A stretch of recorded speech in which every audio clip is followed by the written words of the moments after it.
Guys তোমাদের আগের দিন দেখিয়েছিলাম আমার একটা ছোট্ট বাগান, আর ছোট্ট বাগানটা দেখো গাইস জলের অভাবে পুরো শুকিয়ে যাচ্ছে। আর আমি আজকে দেবো গাইস জল। আর জ্যোৎস্না দেখো গাছের উপরে উঠে গেছে, আম গাছে আম পাড়ছিল।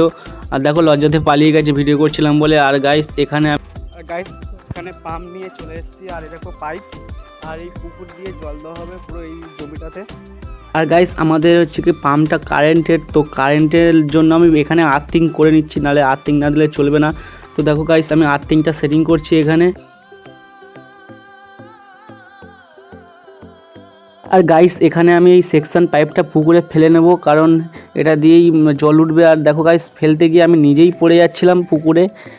আর আমি এখন পাইপের মুখ থেকে জল টেনে তুলছি গাইস। আর দেখো জল টানতে টানতে জলটা উঠে আসছে পুরো মুখেই। আর এটা লাগিয়ে দিয়ে তোমাদের চালু করে দেখাচ্ছি। দেখো গাইস জল চলে এসছে, আর কত সুন্দর জল পড়ছে। দেখো এখানে দাদুও দাঁড়িয়ে। আর গাইস এই পুঁইশাক গাছগুলো বড় হলে আরও সুন্দর দেখতে লাগবে গাইস। আর দেখো এখানে মা আর বোন গাছে জল দেওয়া দেখছে। আর গাইস এখানে দেখতে পাচ্ছ গাছে অনেকটাই জল কমপ্লিট হয়ে গেছে দেওয়া। আর এখানে লেবু গাছেও জল চলে আসছে আস্তে আস্তে। তো গাইস দেখো এখানে মোটরটা এবার কিছুক্ষণ বাদে বন্ধ করে দেবো, আর জলটা দিকটা হলেই হয়ে যাবে ব্যাস। আর গাইস দেখো গাছে কত লেবু হয়েছে, আর আমি এখানে একটা লেবু তুলে নিয়েছি, কারণ এটা খাবো ভাতে দিয়ে। আর দেখো গাইস লেবুটা এখন অনেকটাই ছোটো ছোটো, এখন বড় হয়নি।